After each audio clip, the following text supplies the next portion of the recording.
We're going to look at Heian Shodan. In this module, we're going to mainly look at the Heians, or Pinans, as some people call them.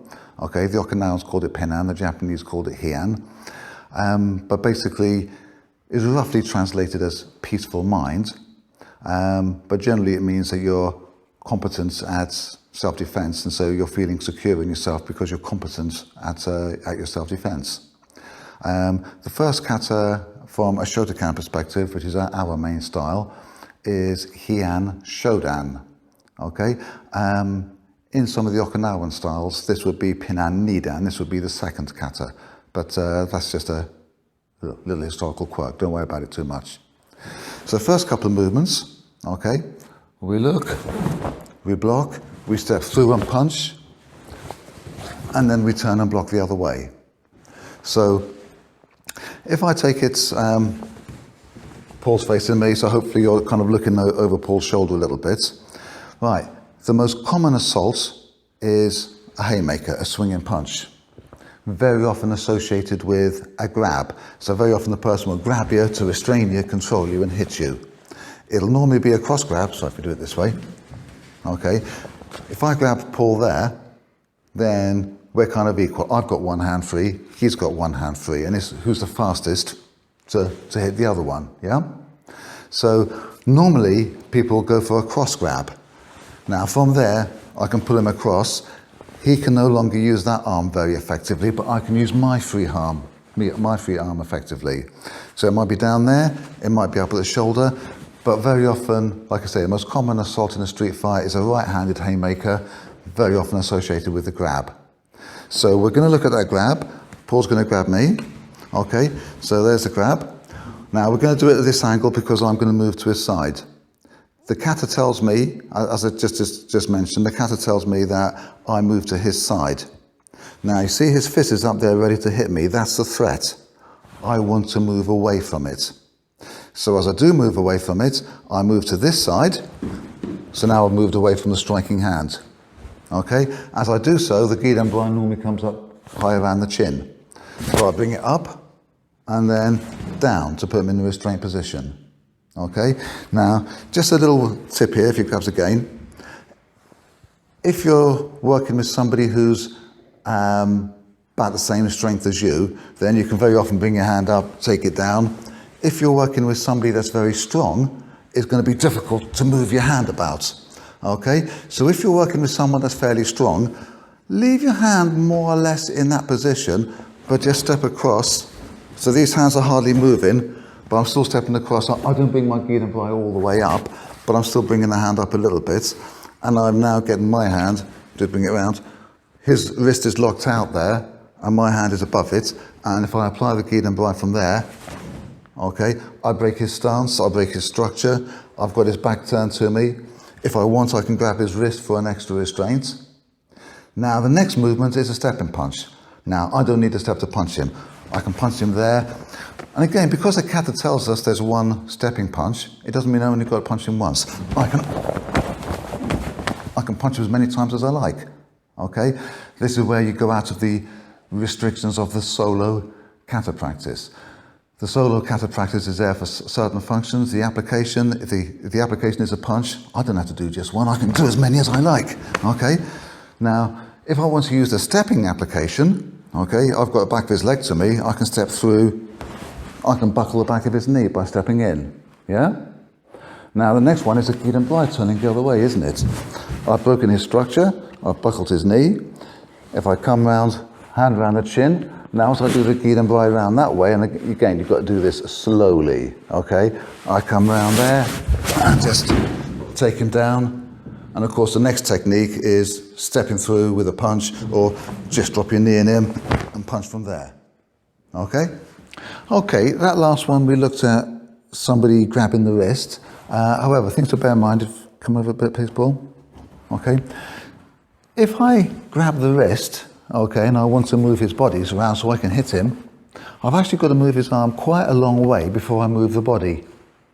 If I grab higher up, now a small movement and I can move his body. Okay, so sometimes when people are attacking, they may kind of grab up there. When it comes to grabbing the wrist, That's more likely if a person is afraid that you're carrying a weapon or may have a weapon. If I just want to move him, that's the most efficient place to move him. If I think he may have a weapon, I want to take control of his hand, lower down, okay? So we've just looked at doing a release from somebody grabbing your wrist. Now we're going to look at a release from somebody grabbing the arm, okay? So if Paul grabs, we'll do this at 45 degrees to the camera. Okay, so it works pretty much the same as before. He's got a grab there. I'm still going to use my Gidan Brai. I'm facing onto him here. I'm going to move 90 degrees onto him, which will be 45 degrees to the camera on the other side. But I'm still going to bring my arm up like the ready position for the Gidan Brai. Now when I do the Gidan Brai, I can break his grip, or if he manages to hold on, okay, if he manages to hold on, he ends up almost in a wrist lock, and I've still got that opening to the ribs, head, wherever I want to go. Okay, if you do it from the other side, please. Okay, so grab. Okay, now as I move round, a very important bit here is I need to bring my elbow higher than his wrist. If my elbow is below, then it becomes force against force, and it's very difficult to do, particularly against a strong person. Okay, if I come up, bring my elbow up high, bring the elbow up high above the wrist, which when you do a Gidan Brai, we normally do bring the elbow up high. Now with my elbow up there, I've got the whole leverage as I bring my arm down. So it's about leverage with this movement. And then I come down. Now if we just turn around a little bit, you can see the position his wrist is in. His wrist is twisted around, okay? He's trying to hold on there, but it's twisted around, and it's almost like he's putting a wrist lock on. Sensible thing to do would be for him to let go. Instinctive thing to do is hold on. So people's instincts work against them. When the adrenaline kicks in, the brain doesn't work so well, so people go on instinct, and he's going to try and control even more. But by doing so, he ends up in virtually a wrist lock without me actually attacking his wrist directly. I'm using my arm. I'm not actually trying to, usually with a wrist lock, you grab it with your hands and lock it. Here I've effectively got the wrist lock because he doesn't want to let go. Bonus. Whatever you want to do. Party time. Yeah? Thank you. Okay, we're going to look at the hammer fist in Heian Shodan, or Pinan Nidan in some styles, where we pull back over the head and we move forward again and strike. Now, this is done different ways in different styles or even different associations. I've seen some ways of very small movements and some ways quite a big movement pulling back and over and then forward again. Now, I like the pulling back version. There are quite a few techniques throughout karate and different katas where we pull back before we actually execute the attack. Now, the particular attack we're going to look at here is, I would say, is particularly applicable to women. Okay, you may be carrying your handbag or something. A guy grabs your hand. He's going to try and rob me. So he's grabbing my hand and he's going to try and take whatever's in my hand with the other hand. Okay, so he's going to use that one to sort of steal from me. Now, the first part, why I like this, I'm going to try and pull back. Now, if I just try and pull back with my arm alone against his strength, my arm against his arm, it's not going to work very well. Okay, not unless I'm a very big, powerful person. However, if I just kind of like move back, and instead of pulling back with the arm, I move back with my whole body. Now it's much easier to move him. Okay, so again, I just take a little step back. I move my whole body back before I've actually moved my arm. Okay, so it's the body weight, moving my body weight that takes him off balance. Now, there his thumb is vulnerable, so I come up, and now my pressure goes against his thumb, and then I can come back with a strike. Now, okay, in the kata we do it with the hammer fist, coming down on the top of the head, on the shoulder, wherever. You can turn it into a punch, you can turn it into any other strike you like. The strike on the end isn't important, really, as long as you hit him. Okay, but the main thing is that you're using your body weight. Before I actually move the hands, I'm just moving my body weight to pull him off balance. Then I disengage. If he does manage to hold on, so some people have got a good grip, let's say he holds on. Now that last bit, I can use my elbow to put a bit more pressure on, and then hammer fist.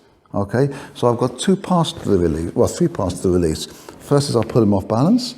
Secondly, I'll turn against his thumb. If he's got a flexible wrist and he is able to hold on, some people manage to, seem to be able to hold on from all weird angles. then I can come back and I can use my elbow and then finish off the hammer fist. Okay, so there's 3 little stages to it. And if one stage doesn't work, the second stage will. If the second stage doesn't work, you've got the third stage. So you've got a lot of redundancy built in there. Right, the next one in the kata, which appears in Kion Kata and in Heian Shodan, several places, we step 90 degrees with a lower block. Okay, so again, it doesn't mean that the target is to my side and I'm stopping to meet the attack. So let's say, on the side please. Let's say me and Paula have ended up in a grappling position. Can you come a bit closer? We've ended up, so we end up in this kind of grappling position, okay? Neither of us can kind of effectively punch because we're holding on to each other. As soon as I pull a hand away, he's going to push me around or whatever, off balance me. So I'm not going to get a clear punch, okay? So we got back to this grappling position. Similar to what we've just done before, I'm going to bring in a stack-up position for the Gidan Brai, or lower block, as whichever style your style calls it. Similar to that position, but I'm going to do it around the back of his head. So the first part, I can actually use it as a bit of a strike there. Okay, you've got pressure points on the back of the head. You can use it bang, sort of hit him there. It brings him forward, brings him off balance a little bit. And then I'm going to stretch around and I'm going to grab whatever I can. Okay, in this instance, I'm grabbing the gi above his shoulder, okay? But you can grab his ear. If they've got long hair, you can grab their hair. If you're in a position where you can actually get your hand around their chin, but again, it's going to depend on how tall, short the person is, thin, stocky, whatever. You won't always be able to do that. If you can, that's the best place to grab. But I'm just going to grab his, I've hit him around the back, okay, on that pressure points at the base of the skull. I've pulled him off balance, broken his structure a little bit, so you can have a good, firm grip of his gi. Now, again, in the kata, you turn that way. But I'm not going to turn that way. I'm going to turn around this way, come to his side. And because we're fairly close quarters, as I spin, he's very close to me. So as I spin, I'm going to spin him as well. And then after I spin him, then I'm going to carry on with the Gidan Brai. Now, if you're lucky, it'll take them to the floor. But even if you don't take them to the floor, it breaks their balance and it gives you an opening. So, especially, like I say, just hit them around the back. You've broken their structure a little bit, and then you rapidly spin round. Okay?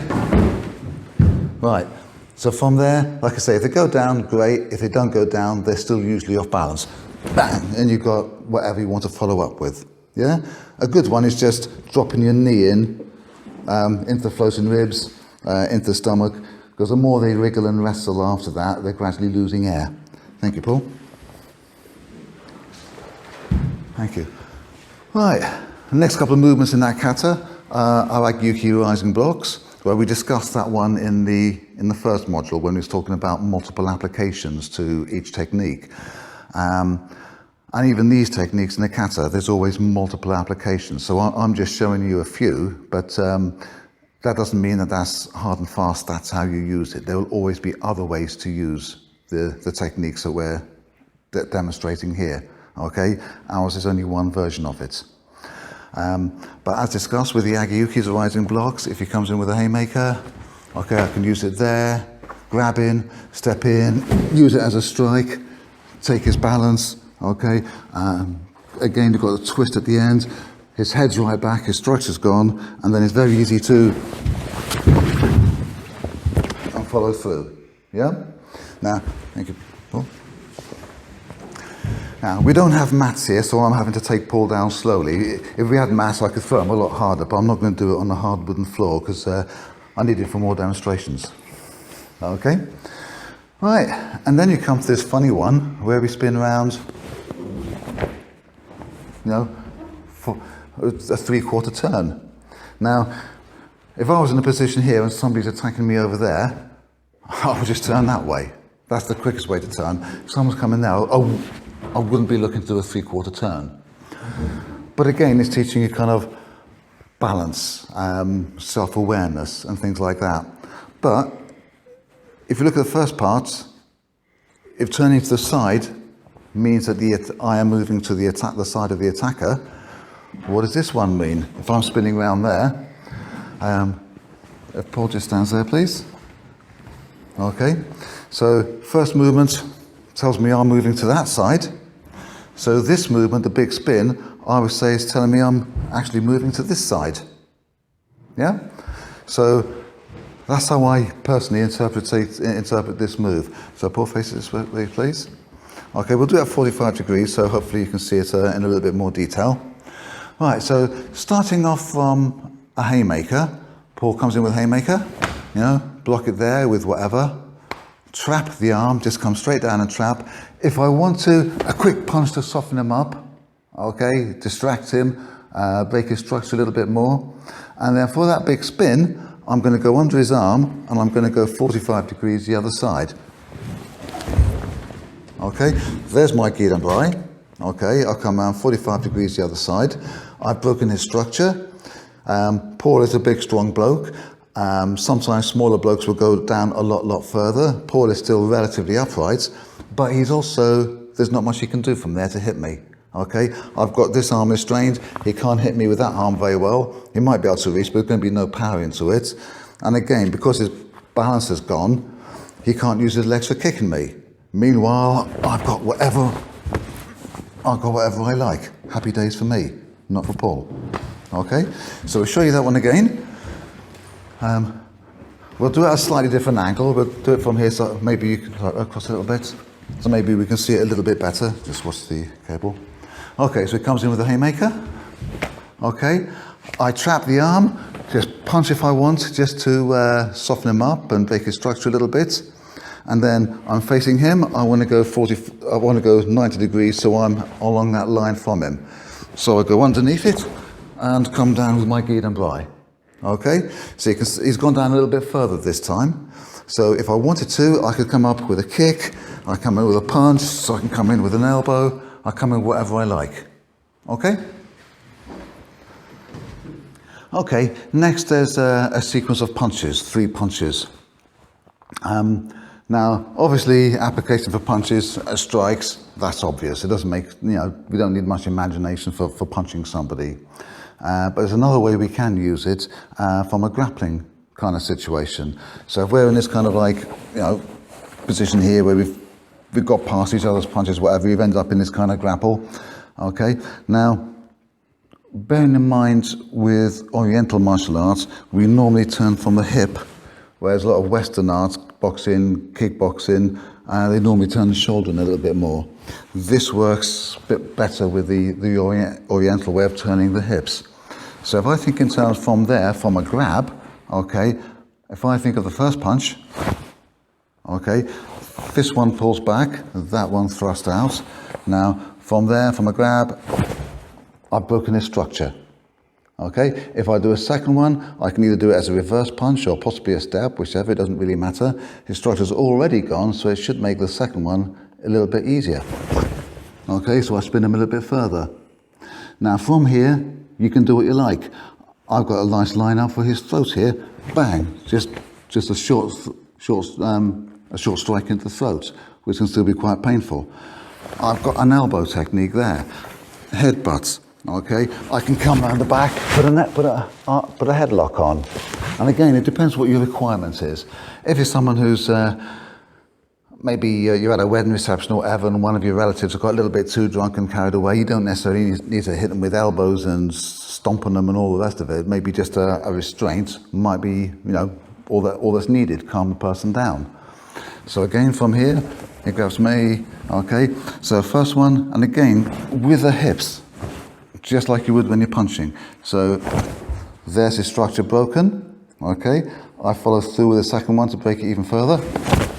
Okay, from there I can quite easily come round with a headlock, take him off balance. Okay, from there I could come round, strike, bang, bite the ear. You know, whatever kind of takes your fancy. It doesn't really matter. Okay, you've got different levels of violence. You can go into a restraint, you can go into strikes if it's someone that's very dangerous and is likely to hurt you. So again, like I say, you've got your choice of what's appropriate and what's not appropriate. Because always remember, if you do hit somebody if you could restrain somebody quite easily and you end up hitting them with that big powerful elbow, could end up in court. Okay, was it necessary to hit him that hard? Was it necessary to break his jaw? And you've got to think of that for 2 reasons. One is for legal implications, and the other thing is it morally right to do so? Because if you really damage somebody, break their jaw or whatever, when it wasn't really necessary, you've got to live with yourself, having done that. And you've got to kind of, that's something on your karma. So again, the moral side of it does come into it. Okay, now, also in the kata, we've discussed the Giden Brais, and there's also a lot of shutos at the end of the kata as well. Now, the shutos and the Giden Brais, they have a very similar stack-up position. The Giden Brai is there, the shuto is there with the hands open, but they're very similar.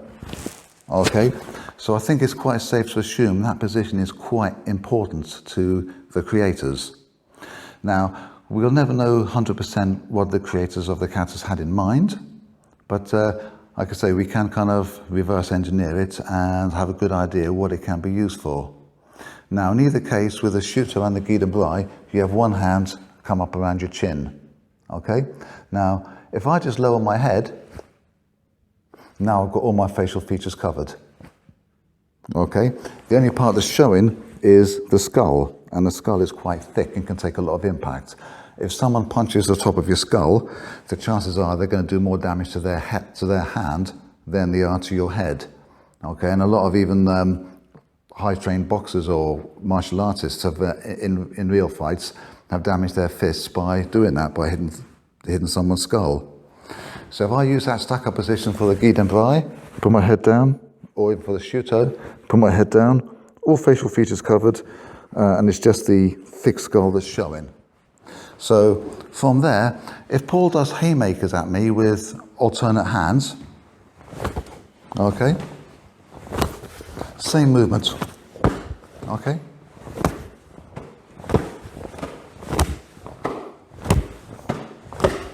Okay, so you can see it's quite a good guard all around. Whatever he throws at me is a guard. If he comes in with a straight punch, chances are he's going to damage his fist on my elbow. Big bone, little bones. Okay, so whatever punch he throws, whatever technique he throws at me, okay, I should be able to cover with it, with that position. Now, in some styles, they come back there for the knife hand block, or come back there for the lower block. In most styles of karate, the reverse hand goes out, which again gives us another thing. So if Paul does it again at random,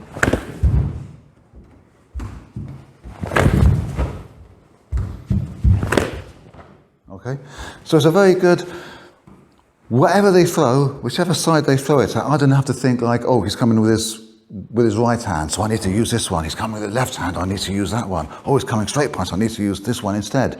Whatever he does, bang, just cover up, and that hand kind of controls the space in the middle, pushes him away. Yeah? Quite simple. And like I say, it comes into kata quite a lot. Now, again, following up from there, if he comes in with either hand, bang, lined up for the knife hand block. If he does it again, just hold it in place, please, Paul. So he comes around there. I've covered myself. I've got the push away, and now I've just got that line up, and I'm inside his arm. So he can't really stop me because I'm on the inside of it. Okay, and I've got a lovely target around the neck. Okay, if he does it again, the other hand, there's my Giden Brai, along my push away there, bang. I've got a strike to the groin, or if you've got one, if you put a foot forward, put that foot forward, I've either got the groin or maybe just inside of the thigh. You've got the big femoral artery going up and down there, very soft spot. A strike inside the thigh is very, very painful as well. Okay, let me just move back a little bit. Okay, so if you want to practice this one, I will start off with just the block first of all. So just at random, just until you get used to it. See, I don't even have to think which arm I'm using, okay? Then once you get used to that, and you're happy with that as a block, add in the next part.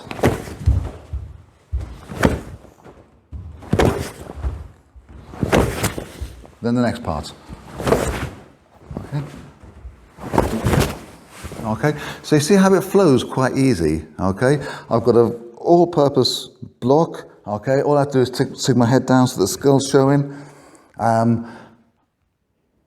I've got something to kind of put him off balance, and while he's off balance, that gives me a moment's breathing space. okay? It also keeps a little bit of a distance, because if he hits, if he does a blow, and then he moves forward and kind of grabs me, okay, now I'm in a grappling position, which I don't necessarily want to be in, especially if he's stronger, okay? So, okay, thank you, Paul. So as I'm doing the block, that's a good one to stop him grabbing hold of me and stop me having to get into the grapple. It's always best to be striking rather than grappling if you can possibly help it, because he may have a mate. And while I'm in this grappling position with him, his mate might come and hit me in the back of the head. So if I can finish it with a strike, then that's always preferable. Unless, of course, you want to use it as a restraint. If he's not a very serious threat and you want to use a restraint, then you maybe go into grappling. But generally, as he comes in, bang, smack, it's there, it's done. Okay? Okay? Thank you.